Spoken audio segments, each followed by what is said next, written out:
আমি জানতে পেরে গেছি যে এই যে বৃষ্টিটা হচ্ছে, এই বৃষ্টিটার পেছনে সায়েন্টিফিক রিসার্চ আছে, যেটা আমরা নিজেরা আমিটি ইউনিভার্সিটিতে পড়েছি, যে আমরা কোন একটা জায়গায় ক্লাউড ফরমেশন করে, যে আকাশটা দেখতে পাচ্ছেন, ক্লাউড ফরমেশন করে আমরা বৃষ্টি করতে পারি। ঠিক আছে, সেই বৃষ্টিটা আমাদের ওয়েস্ট বেঙ্গলে করানো হয়েছে, যাতে আমাদের ওয়েস্ট বেঙ্গলটা জলের তলায় চলে যায়। আর কার নামে দোষ পড়বে? মমতার নামে দোষ পড়বে। মমতার নামে দোষ পড়লে কে জিতবে?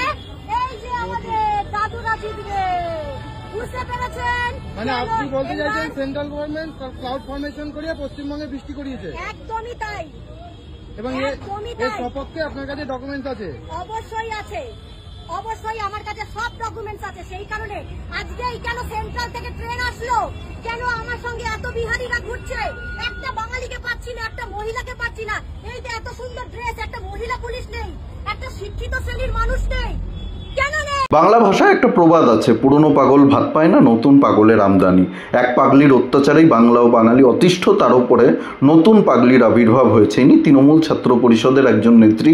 ইনি দাবি করছেন সেন্ট্রাল গভর্নমেন্ট নাকি কৃত্রিম উপায়ে ক্লাউড ফরমেশন করিয়ে কলকাতাতে বৃষ্টিপাত করিয়েছে, যাতে মমতা বন্দ্যোপাধ্যায়কে বদনাম করা যায়। বৃষ্টি কি গোটা ভারতবর্ষে আর কোথাও হয় না?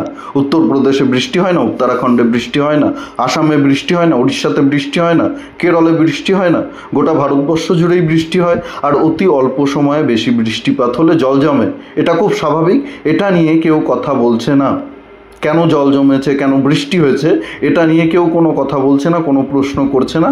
মানুষ কথা বলছে 10 জন প্রাণ হারিয়েছে সেই বিষয়টা নিয়ে। 10 জন মানুষ কেন প্রাণ হারিয়েছে? এই 10 জন কি বৃষ্টির জলে ডুবে মারা গেছে, নাকি বৃষ্টির জলে ভেসে গিয়ে মারা গেছে, নাকি বৃষ্টির জল খেয়ে মারা গেছে? এই 10 জন মানুষ মারা গেছেন বিদ্যুৎ পৃষ্ঠ হয়ে, ইলেকট্রিক শকে। এর জন্য দায়ী কলকাতা পুরসভা, এর জন্য দায়ী রাজ্য সরকার। মমতা বন্দ্যোপাধ্যায় যতই দায় ঝেড়ে ফেলার চেষ্টা করুক না কেন, যতই সিএসসির ঘাড়ে দায় চাপিয়ে দেওয়ার চেষ্টা করুক না কেন, সিএসসিও পরিষ্কার জানিয়ে দিয়েছে তাদের কাজ শুধুমাত্র বিদ্যুৎ সরবরাহ করা।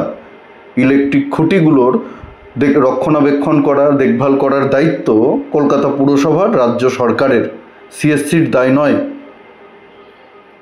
এর জন্য দায়ী এই রাজ্যের সরকার। জলে ডুবে যদি কেউ মারা যেত তাহলে এটা নিয়ে এত কথা হতো না।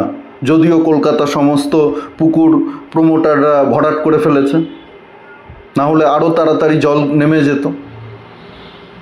সব পুকুর ভরাট করে প্রমোটাররা বড় বড় বিল্ডিং তুলে ফেলেছে, জল যাওয়ার জায়গা নেই। রাজারহাট নিউ টাউন এলাকায় কত পুকুর ভরাট করে ফেলেছে তৃণমূলের নেতারা, তৃণমূলের প্রমোটাররা পুকুর ভরাট করে বড় বড় বিল্ডিং তুলে ফেলেছে, সেই জমি বিক্রি করে দিয়েছে।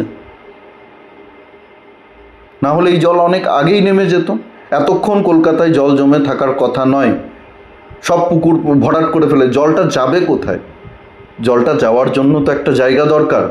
গতকালকে দেখলাম মমতা বন্দ্যোপাধ্যায় বললেন উত্তরপ্রদেশ থেকে, বিহার থেকে জল ঠেলে নাকি বাংলায় পাঠিয়ে দেওয়া হচ্ছে। উনি যদি আবার ক্ষমতায় আসেন, 26-এর বিধানসভা নির্বাচন জিতে আবার যদি মুখ্যমন্ত্রী হতে পারেন, তাহলে উনিও বাংলা থেকে জল ঠেলে ওদের দিকে পাঠিয়ে দেবেন। মানে বিহারে, উত্তরপ্রদেশে উনি জল পাঠিয়ে দেবেন। কিভাবে সম্ভব? কোন পদ্ধতিতে সম্ভব? আমি তো জানি জল সবসময় উপর থেকে নিচের দিকে নামে। মানে উত্তরপ্রদেশ হয়ে, বিহার হয়ে গঙ্গার জল বাংলা হয়ে সমুদ্রে গিয়ে মিশে যায়, না হলে বাংলাদেশ হয়ে সমুদ্রে গিয়ে মিশে যায়। হয় পদ্মা হয়ে সমুদ্রে গিয়ে মেশে, নয় হুগলি হয়ে সমুদ্রে গিয়ে মেশে। এই জল কি করে উনি উত্তরপ্রদেশে ফেরত পাঠাবেন, ঠেলে পাঠাবেন? কিভাবে সম্ভব এটা? কোন সেন্সে উনি এই ধরনের কথাবার্তাগুলো বলেন? মানে এই তৃণমূল ছাত্র পরিষদের নেত্রী যিনি বলছেন কৃত্রিম উপায়ে ক্লাউড ফরমেশন করিয়ে কেন্দ্র সরকার বৃষ্টিপাত করিয়েছে, আর মমতা বন্দ্যোপাধ্যায়ের মন্তব্যের মধ্যে তো আমি খুব বেশি তফাৎ দেখি না। মানে কোনো সুস্থ মস্তিষ্কের মানুষ, কোনো শিক্ষিত মানুষ যার সামান্য জ্ঞান রয়েছে, তিনি কি এই ধরনের মন্তব্য করতে পারেন? মানে এটা তো হাস্যকর। একটা বাচ্চা ছেলে যে ক্লাস 2-এ পড়ে, যার সাধারণ জ্ঞান আছে, সে শুনলেও তো হাসবে যে জল ঠেলে আমরা বিহারে পাঠিয়ে দেবো, উত্তরপ্রদেশে পাঠিয়ে দেবো। কিভাবে সম্ভব এটা? সত্যি বলতেই পাগলামি আর নেওয়া যাচ্ছে না, নিতে পারছি না। এর থেকে পরিত্রাণ চাই। ভিডিওটি প্রচুর পরিমাণে শেয়ার করুন, সকলের কাছে পৌঁছে দিন। আর ভিডিওটি ভালো লাগলে অবশ্যই আমাদের চ্যানেলটি সাবস্ক্রাইব করে আমাদের পাশে থাকুন, পাশের বেল আইকনটি প্রেস করে দিন। আমাদের প্রতিটি নোটিফিকেশন আপনাদের কাছে সবার আগে পৌঁছে যাবে। সবাই খুব ভালো থাকুন, সুস্থ থাকুন, আশেপাশের সবার খেয়াল রাখুন। জয় হিন্দ, বন্দে মাতরম, ভারত মাতা কি জয়।